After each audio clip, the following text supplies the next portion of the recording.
Hey, and welcome back to Two Puerto Ricans and a Black Girl. Today's topic of discussion is signs you are in an unhealthy relationship. You know, that's a juicy one. I am the dope widow. Hey guys, I am the Love Guru. And I'm Mimi, your lifestyle diva. And hello, ladies. Hello. Hello. So, I got a question. And my question is everyone has their full at a certain moment in their life when they've had enough. So, when is it time for you to let go of a toxic relationship? I think that it's personal for everyone. Absolutely. I remember being in a toxic relationship, and everybody told me, everybody saw it except for me. I knew that there was something wrong, and I knew that I wasn't in a healthy relationship because of the things that he was doing to me. But until you yourself don't hit rock bottom, just like with anything, with drugs, with anything, until you yourself don't hit rock bottom and you say, okay, this is it, I can't take anymore, and you're ready to walk away, no one is going to be able to make you see the light. You yourself have to say enough is enough. So you know when you've taken enough, you know when you can't take any more. And so that's how I feel about that. I don't think that anyone can tell you, oh Mimi, this is what's going on, you need to leave this person, or you need to stop dealing with this friendship, it's a toxic friendship, it's an unhealthy relationship for you. But until you yourself don't hit rock bottom and say, okay, I can't take any more of this is not beneficial to my life in any way, shape, or form, it's actually depleting me instead of pouring into me. I don't think you would walk away from a friendship, from a marriage, from a boyfriend girlfriend relationship. I think it's individual for everyone. I'm sorry, I'm going to let you answer that, Gigi. I just want to, I guess I put a extension on the question too. So what are signs in the relationship that is toxic as well? Like, what are things that you say, you know what, this is toxic, and I shouldn't be dealing with this anymore? What do you think, Gigi? Well, I definitely agree with what Jackie stated. It's on everyone's own time. And sometimes you know what's going on, but I do believe that some people just feel that they rather be shown love, even though it's not. If you're in an unhealthy and in an unhealthy relationship, you're not being shown love the proper way, but they're giving you some type of attention. Some people rather have a little bit of that than to have nothing at all. Or a lot of people like to that sense of being in a relationship. And unfortunately, some women have to hit rock bottom. Sometimes there's really a point of no return where your rock bottom could be death, death. So, I don't know, I think it really probably also stems from maybe it's women's sense of self-worth or self-esteem. And that has to probably come from years and years of being in this unhealthy relationship, that it kind of warps your way of thinking. And you become, I don't think you accept it, but you learn how to just live in it. Kind of just you normalize it. Exactly, that's a perfect way to state it. You normalize it. So some signs that a relationship is unhealthy is when I think when a person shows a lot of jealousy, like they're jealous of the friends that you are around. Oh, you don't spend any time with me, you're always with your friends. And in the beginning, that might be a little cute. Oh, he misses me. But when that's every day, no, you're not missing me. You're just jealous and you're possessive and you want to be in control of the whole situation. So I think when you see a lot of jealousy, that's a sign of the relationship. It's starting to become a little unhealthy. Shouldn't be jealous of each other. Should be supportive. No, right. In a relationship should never deplete you. Yes. Always fill you up. You know what I mean? Mm-hmm. I think some chronic signs are always angry, you know, just yelling, and then angry where it's almost where they're like, you're walking on eggshells around them Yeah. because you don't want to anger them. So Yeah. you try to do everything to maneuver around pushing any of their buttons too. But you know what's so funny to me? I was just thinking, as we say, everybody has to have their full and all that. I believe that's true. But then on the other hand, I believe that everybody has gone through plights and uh, troubles and pains in their life so that they can be uh, a teacher for somebody else that they see that's going along, that's doing the same thing. Like if I was in an abusive relationship where I was getting my ass whooped or I was being verbally abused or anything that's toxic or that's not healthy, and I see the signs in your relationship, as your sister, as your friend, I'm going to point it out to you. Not that I'm going to tell you, yo, you need to leave this person, but I'm gonna, just make sure you're taking heed to some of these things that are there, because you might not even see it, because like we said, you're trying to normalize the crazy, so I do think we have to point these things out,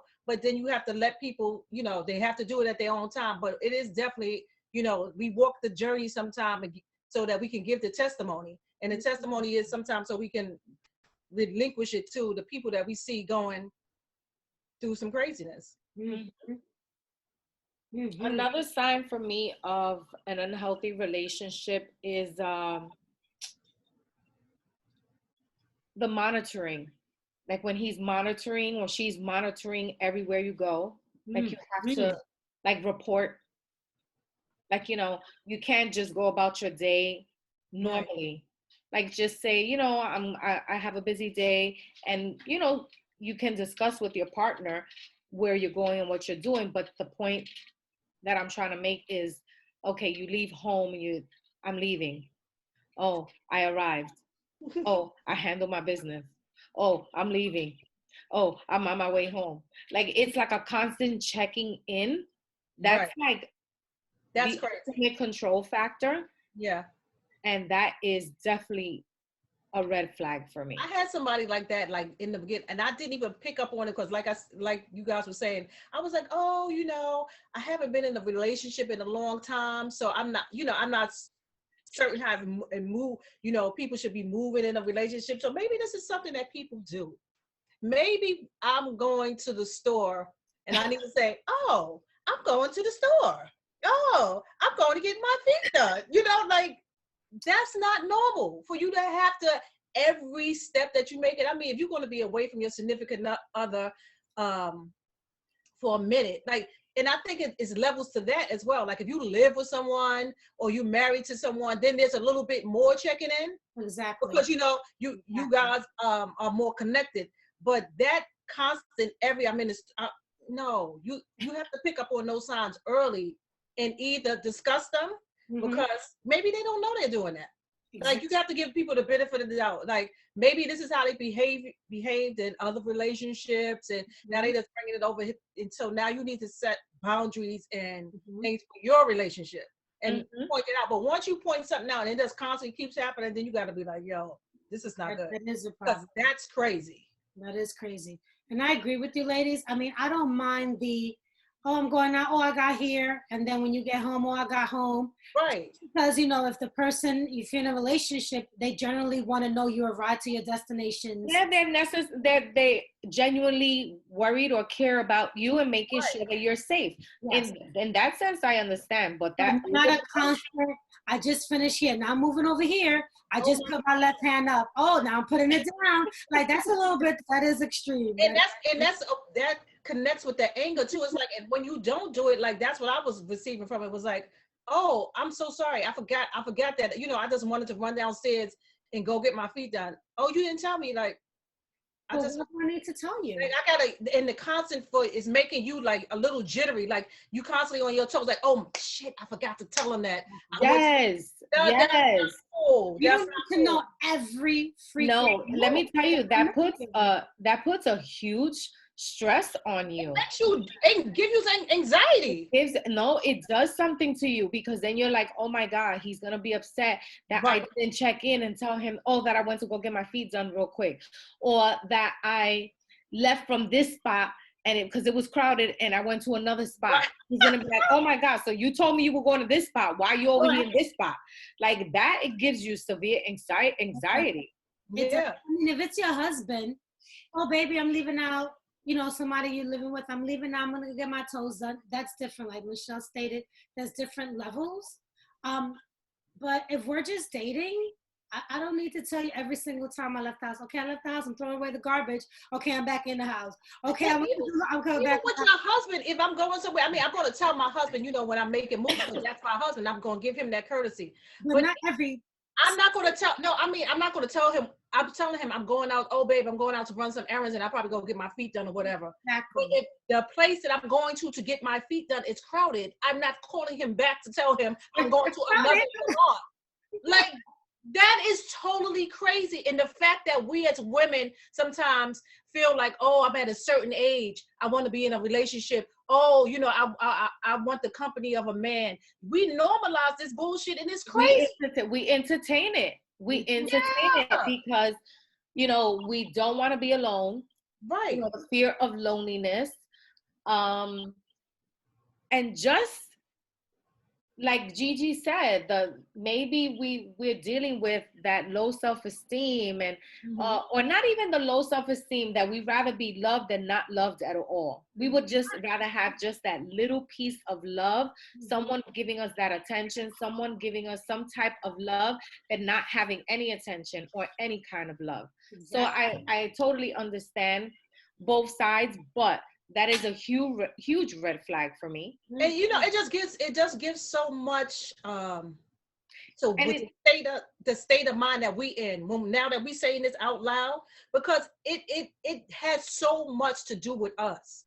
The fact that we allow ourselves to deal with that.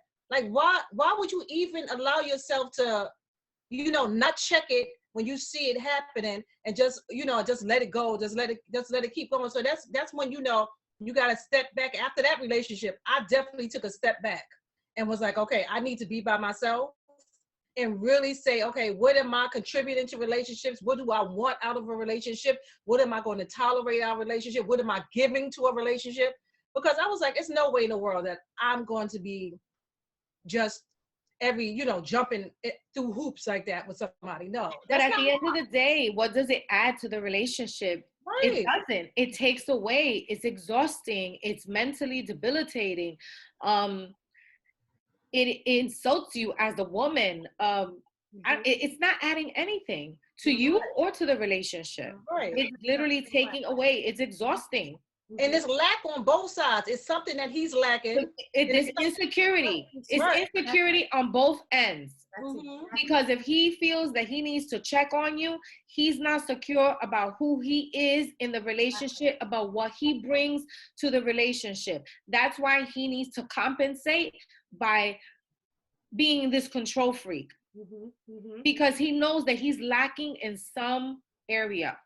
I mean, I love for my man to be concerned about, okay, babe, good morning. You know, I'm going to be out today running a lot of errands. So, you know, but, oh, I went to get some gum. Oh, I went to get my feet done. Oh, that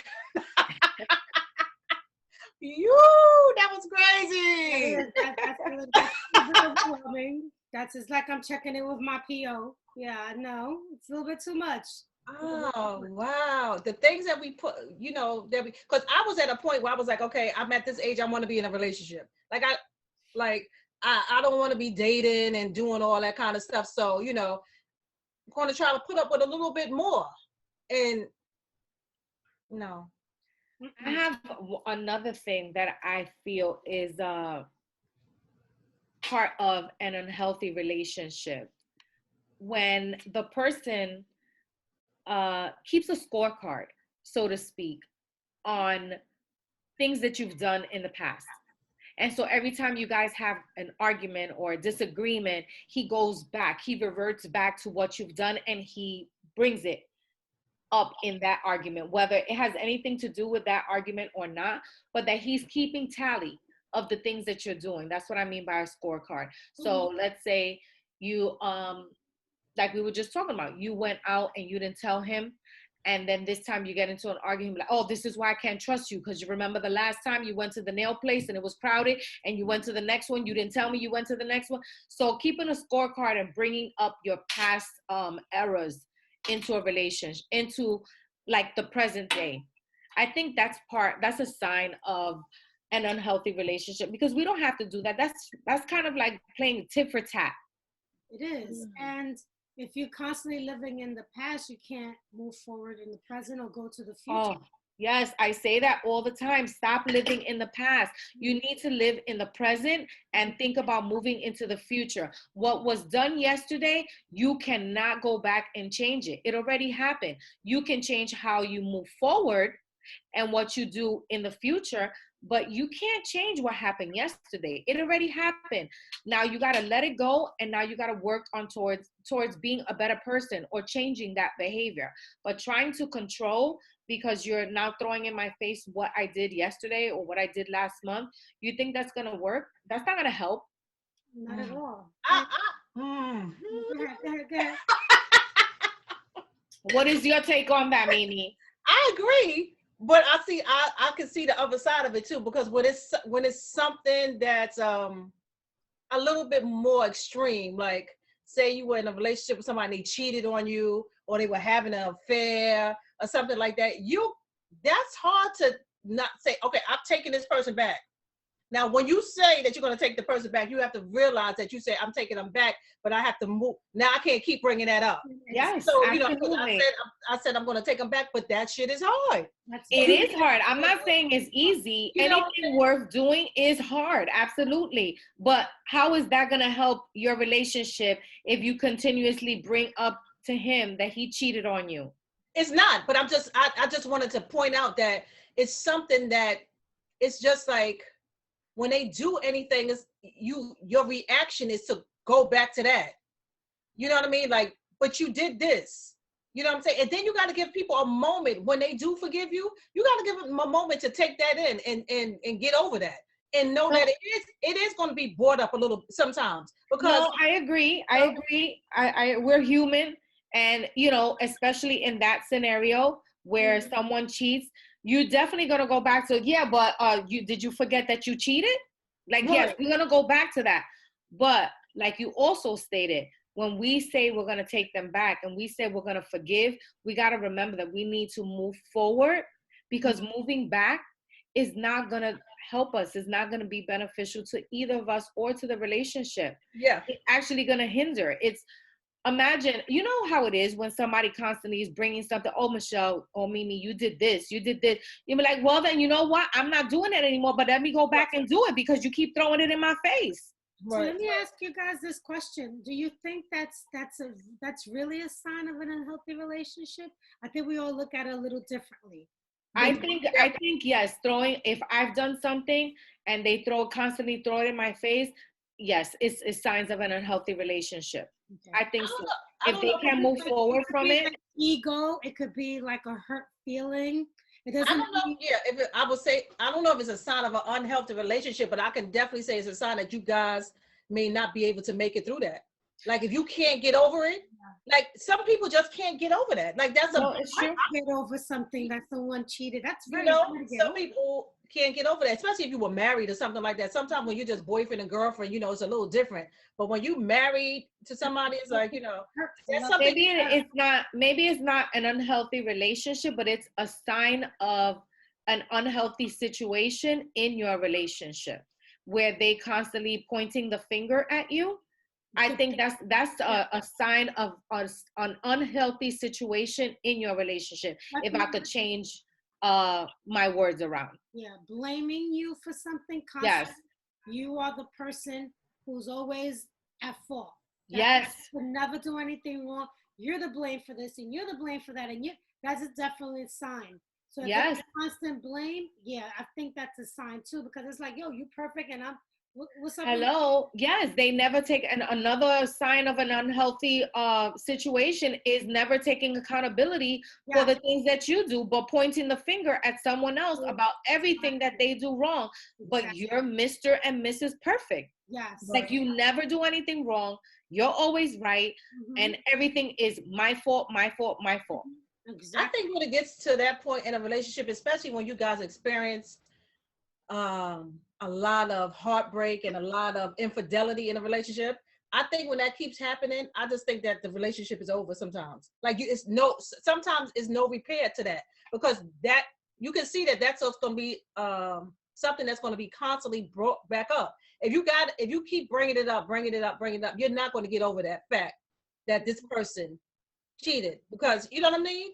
And they're constantly using guilt. It's like they're guilting you.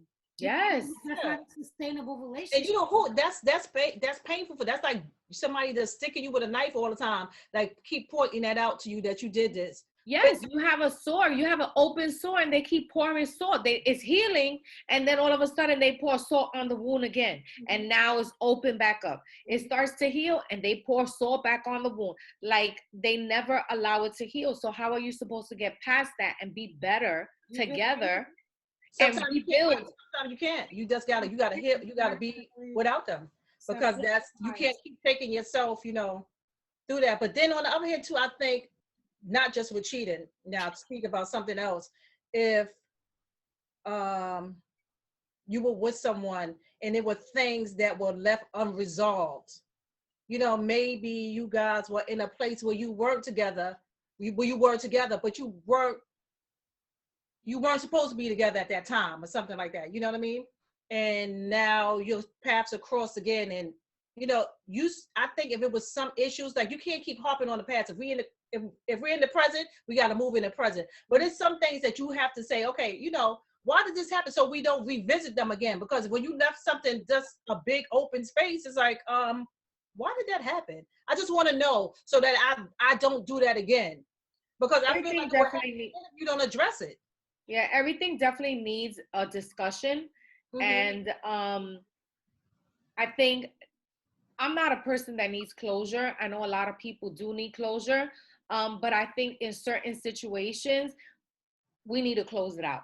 Yes. We need to close it out. We need to finish with it. We need to pack it away. And we don't need to revisit it. After we've closed it and we've discussed it and we beat the horse in the head, now let's pack it up, let's bury it, and let's move forward. I'm a believer, and I say this in my classroom. When kids come in the next day and they're absent, I'm like, I'm sorry, baby, you should have been here. I don't move backwards, I move forwards. And that's how I am in my life. I don't move backwards. Like I talk about something, it's done, it's over. Now I need to move forward. I have to operate in that way. I'm definitely trying to be that person now. I'm definitely more of that person. I don't like, but I will definitely want to do what you said. If it was like, I want to resolve certain things, say what it was, put it away, and then move on. Yeah. It's never to discuss that again. No, exactly. Not if you want the relationship to work and to grow. Right. You can't keep bringing stuff up, throwing it in people's face. That's not going to work. And if that keeps happening, then you guys probably can't be together. You can't, because that one person can't get over that situation. Right. Yeah. If they can't get over it, you can't love me the right way. You can't treat me the right way. You can't trust me, blah, blah, blah. So what's the point of being in such an unhealthy relationship? Sometimes love is not enough to sustain. Sometimes you really do gotta sever parts. You just can't get along. Right. You just gotta, cut that up. Another one is a person who is critical of you. I said critical instead of supportive. Who just critiques everything you do, nitpicks everything you do. Like nothing is good enough, instead of giving you that moral support, like, oh, good job, or, oh, this is good, but if you try this way, like there's a way to talk to people than to just shoot them down. Like, that's whack, that's stupid, what are you doing? Like there's a way to talk to people, and I think that's a sign. Sometimes you may get people off guard, so if it happens once or twice, for all these things that we're listing, I do believe if it happens once or twice, you know what I'm saying? it's Yeah. not like a deal breaker. But if it's something that's like, this is every day, this is routine for you, that's major red And flag. we as people in a relationship, man or woman, you have to address it. You Yes. can't let stuff go because sometimes people are just so who they are. They don't even know they're doing shit like, No. you know? No. That's so true. Yeah, you gotta let them know. Like some people, they are a very like disciplined and strategic person, and you're not like that. And you gotta be like, yeah, you know, I, Very true. you know, thank you for, you know, this, and that, but I'm not there. You know, I don't move like that. But you know, you can try to make some adjustments, but you can't let things go without talking about it. Like if So somebody, I think that I agree with you, Mimi. If something happens, I think you need to address it right head on at that moment. mm-hmm, Don't let things marinate, mm-hmm, because the person that did the action, I don't think they will necessarily feel if you just let it sit and marinate for a while. I think at the moment when you're hurt, I think you need to yes, address it right there head on. Like, mm-hmm, hey, I shared this with you and I thought that you would big me up. I thought that you would support me. And instead you were really critical and it hurt my feelings. So right, that the next time they know, you know what, let me try and be a little bit more positive. Let me try to be a little bit more supportive towards her or him, and not be so critical. Because I definitely have encountered many people and all they do is criticize. They cannot find a positive uh, comment or reaction to give you. They're just the most critical people in the world. So exhausting. And not It just is. exhausting for the receiving end, but the one who's dishing it out. You know how much energy it takes to be negative? That exerts so much energy. Like, yo, fall back a little bit. That's just way too right. much. But what is happening with you that you got to be so negative? You know what I'm saying? Like, You already know people who always give out that negativity, that's because they're in a bad space. Yeah. mhm, So they want to have that other person down so they could both be miserable. yeah. So it always stems from, there's always a root, an issue, the root of an issue that causes people to do the things they do and say the things that they say. But I'm all about, even with friendship, not just a man-woman relationship, but No, even with friendship, relationships, I'm all about now addressing if somebody, you know, said something that I thought was a little, or I felt some way about something. I want to address it head on and to let it go and let it go. Like you gotta No, we need to. I because think it don't have the same sting. effect or yes, it don't have the same effect when you let it go. yes. You know, you gotta address it right then. Like, Yeah, that's why I say you have to address it head on. yeah, Because if you let it sit for a while, you let people fester on it, they're not going to realize the impact that it had on you in the moment. No, you have to tell them in the moment, listen, you did X, Y, and Z, or you said this, and this really offended me or hurt my feelings. You need to stay in the moment. It's not going to come across the same if you let them sit with it for a little while. yeah, and I don't especially think when it's a so. loved one. Like, come on, I love you. You know, we love each other. I should be able to come to you and say this without us holding any grudges or being in our feelings afterwards. Like, you know, Let's just shake talk it off and about it. move on, you know, Exactly. and take it as constructive criticism. Exactly. But not Let everyone me can. ask you a question, ladies. What do you think about this? Um, when there's two partners in the relationship and at some point you say, you know what, I'm not going to say anything about it, and you just let it rock. Like, I'm not going to say anything about anything anymore. It's not even worth it for me to even give my opinion, for me to even make a statement about what he or she is doing. You know what, I'm just going to let this ride out, and it's not even worth me saying anything anymore. Do you think that's a sign that there's something toxic in the relationship? I I I I don't know if I think it's a sign that there was toxicity in the relationship, but I think it's a sign that it's probably a sign that you guys shouldn't probably be together. I was just gonna say that too because, um, we always talk about communication, and if something is bothering you that much, and you feel that you can't bring it to your partner, who's Mhm. supposed to be a lifetime partner, and then you should be able to speak to about anything. You can't talk to your partner. you know, a relationship is based on communication. You got to be able to talk. You got to be able to vibe. You can't do that. What's the point of being in a relationship with someone you can't even talk to? For the sex, for the companionship, because they could pay half the bills. It doesn't make sense if you can't have that friendship. You know, I'm big on that, creating that solid foundation for you to sit down and be like, look, you're doing this. This is crazy. Right. This is how you're making me feel. Do you know how uncomfortable it is to go somewhere when you just in a spat or you in some kind of BS with one of your girlfriends, y'all all at the same party or something. One of the girls in the group, y'all don't speak to each other, and the other girl, now she comes in, the girl who you don't speak to, and you could just feel the tenseness come over you. Can you imagine living in that every day? I know. That's what that is. You know what I'm saying? Like, no, like you cannot go over that. That's just too much for a person to go through. No. Because then you have that, you harbor that animosity, and then you actually start resenting this person and developing some type of hatred because you can't get your emotions out freely. Love and hate, the same coin. Honey, it's right there. You are not lying. Yeah. So you don't hate. You don't want it to get to that point because that's where it will be, where you really just dislike this person. Yes. You know what I mean? Like, no, we always say communication, then taking that second to think. But when it gets to that point, Jackie, I feel like that you said where, no, I just feel like that's just too much tension and too much pressure. That's constantly, and sometimes you just got to say, you know, we got to go. I love you, but I can't be with you. That's right. And that's really a true statement. Like, for sure, there are not many people love each other, but they just can't be together for whatever reasons. And you just work so much better as friends, but you can't really be in a committed relationship for whatever reasons. And that has to do, I believe, just with your own personal things that each individual has that they have to kind of iron out. Because if it's something you can carry into a whole nother relationship. You don't fix that within yourself. So I think people, like what you just was saying, Gigi, I think people could be friends.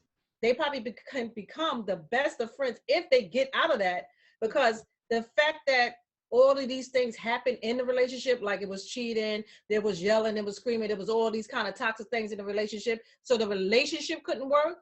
So because you guys were going to keep thinking about and keep harboring on that thing. But when you separate and just be friends, you can love each other because y'all had, kids, or y'all had a marriage, but you just can't be in a relationship because y'all can't function outside of those things. You can function as friends because friends don't have to, deal with those things. Yeah. So if sometimes that person may become a really good friend of yours, a good friend, an ally. Yeah. Right. Well, another thing I have on my list is one of the obvious that we hear about every day: the physical and the verbal abuse. Oh my God, yeah. That's a huge red flag to me. Having experienced both verbal and physical abuse. So, I run. To the hills. No, I run to the hills. No, that's like the first sign I see or hear, like I have to run because I already came from that. Like, I don't want to put myself back into that situation where, you're constantly putting me down, whether you're constantly speaking to me in a condescending voice. Nothing I can do is right. That verbal nasty talk, calling me out my name, bitch, all that. No, that's a no. And the physical, I think I'll be physical back right at this point. Because I've come from that. I think right now, if you lift your hand to me, I'm chopping it off. No, straight up. I already came from that. It was a horrible experience. I was pregnant when he hit me. I got my jaw wired because he hit me. He broke my jaw. No, not today. Not where I am today. Not loving myself the way I do today. Absolutely not. I would not stand for that. I think any of those signs right there, I would definitely, it would be like no second thought. It wouldn't bother me at all. Like I would be gone. Mm-hmm. You know what I'm saying? Like it's some signs that you don't catch right away, but now those kind of things, no. I mean, those are just things that I don't think any woman should tolerate. Physical abuse for sure. Verbal abuse, sometimes some people are not keen to notice it right away. So you take that one on a little bit longer, but once you see it, you should vamoose. But yeah, the physical abuse, I mean, that's no excuse. Especially at our age, we definitely look at these signs a lot differently. But for the younger girls, 20, Right. who maybe started with their mates in their 20s, and now they're in their 30s or maybe even in their 40s, sometimes they stay with it because, okay, this one time he says, I'm sorry. Then it doesn't happen for months later. Mm-hmm. Happens again. Okay, it's not going to happen again. He's sorry. And then it's like you just become, I don't know if what's the word I'm looking for? You become immune to it? I guess maybe like immune to it. He loves me though, because look at everything that he does. He was just angry. Women tend to start. No, they blame it on themselves. It was like I did it. I didn't listen, or you know what? I didn't put his food down the right way, and I didn't put the fork on the right side, so I made him angry. They start blaming themselves. Yeah, and not realizing, but this is the power that some men have over women. But then again, like I said, it stems from your self-worth, right? At a certain point, you have to say, okay, I'm in an abusive relationship. And we're quick to notice it in somebody else's. Oh, yes. Oh, we're quick to see somebody else. Oh, I would have left them a long time ago. Meanwhile, you're getting your ass beat or whatever the case may be, and you can't see it in your own situation. You find the excuses. You can validate it in yours. You can't validate it in someone else's. It's always like that. I've never been in an abusive relationship before. Thank God. You don't want to be. No, yeah, I do. I thank God all the time for that. But when I hear that, it's just like, wow, I don't even want to say I try because I don't judge, because you never know why these women, are saying whatever. But it's just like, wow. And mine wasn't. He wasn't verbally abusive. But he was a womanizer. He had a girlfriend everywhere. Everywhere you could think of, some girl came out the woodworks. And I was pregnant with my big old belly, and we were married. So I was his wife, but he was cheating on me with every girl on every corner. If there was a corner and there was a girl that lived on that corner, that was his boo. Oh my God. That was his boo. It's so funny. I'm gonna tell you a quick story. There was this one night, right? I was pregnant. I think I was like about 8 months pregnant. And this day I wanted spaghettis from my mom. So I was in my mom's house, and my mother had just served me my plate. I was sitting down getting ready to eat, and my girlfriend calls me. She was like, "Why are you in your mother's house?" I said, "Because I wanted to eat." And I actually worked in the east side, and I lived in the Bronx. I'm not in the Bronx, on the west side, up in the Heights. And I was like, "Oh, I wanted to eat my mom's spaghetti, so I'm staying over here tonight, and I'll just walk to work in the morning." She was like, "You need to get over here now." I was like, "Why?" I literally just put the plate on my lap and was getting ready to eat. I didn't even take a spoon. She was like, "He brought a girl home." I was like, "What?" Girl, 8 months pregnant. My mother was like, "Where are you going?" I'm like, "I gotta go." I put the plate aside. I called the cab. I got in the cab, headed all the way to the west side. I get to my house. We lived in a brownstone. I go up the stairs, and I'm knocking on the door because I tried to get in and I couldn't with the key. So I'm knocking on the door, and he's like, "Who is it?" I was like, "It's me, open." He was like, "No, go to your mother's house. I thought you were staying." I was like, "No, open the door." He did not open the door because, of course, he has some girl in my apartment. So we had like a little bench outside. I sat on that bench, and I was like, "I'm not leaving here until you open that door."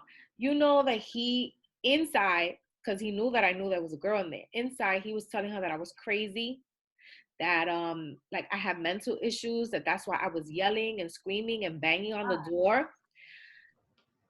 But at that time, I was in my 20s. I was crazy, and he knew how crazy I was.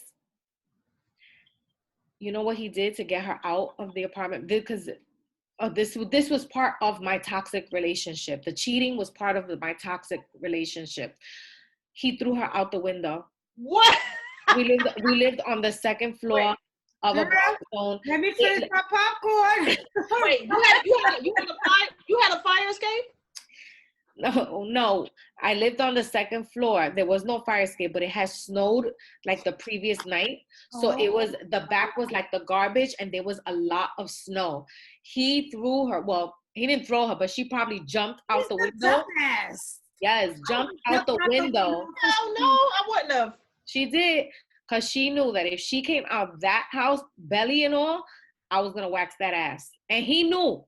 That's why he thought I was crazy, because he knew I was really crazy at 21. At 21, I would have broke anybody. And I was 8 months pregnant. I remember the outfit I had on and everything. Oh my God. You know, so funny, Jackie, you say that.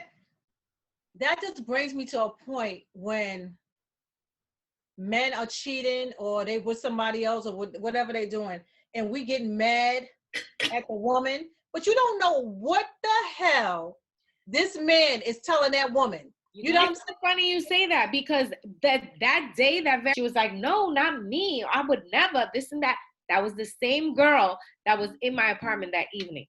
Yeah, because we get so mad at the woman, you know, I mean, I guess it's just instant you mad at the person who's messing with your husband or whatever, but it's like, he could be telling this person, yo, I'm not with her, you know, she's just bugging out. I've been trying to leave her all this time. And now we sitting up here ready to kill, cut, scratch, stab, kill the girl. and he's telling her something that's making her think that you crazy. Yes. Truth. That is all true. Wow. Yeah. Because he was telling her I was crazy because I was banging on the door. That he was going to call the police. I was like, go ahead. This is where I live. I reside here. She does not. So you go ahead and call the police.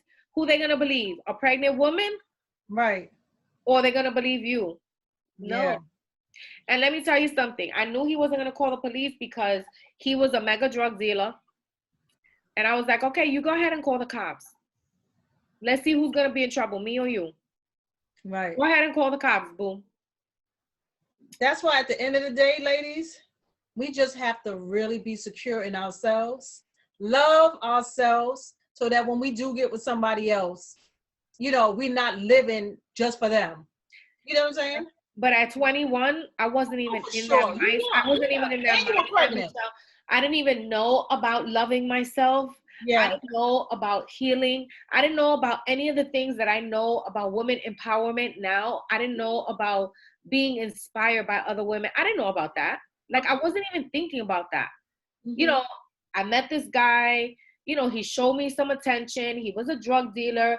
And at 21, you know, hey, we went everywhere. We dined anywhere. I wore whatever I wanted. Like, we were in cars. You know, that was what was attractive to me at that time when I was 21. Mm-hmm. And then, you know, still even after I had my baby, I didn't know about that self-love and self-worth. Yeah. Not like I know now. Of course. But that's what life is about, just experience. So you're going to definitely be a better person now because you got more experience. Exactly. But that's why we got to feed into these young ladies. You know what I'm saying? Yes, absolutely. Just pointing out to them. If they take heed, it's on them because they have to have the experience for themselves. But we need to pour into everybody. Exactly. Yeah, but men cheating, that's a huge sign of a toxic relationship. Yeah. And you want to have that gut feeling. Like, if you understand your self-worth, the signs of right there, your gut is going to tell you this isn't healthy. Right. Get out. Right. From the very first moment, the energy is going to let you know, I have to get out of this relationship. Right. When you really know your worth. Yeah. Yeah. Oh, wow. Yeah. Yep. And that was so popcorn worthy. Exactly. Popcorn worthy. I said, and on that note, the movie is over. That was perfect. Right, so I guess the movie is over, like you said, and then on the next time on what? Two Puerto Ricans and a Black Girl. Bye, everyone.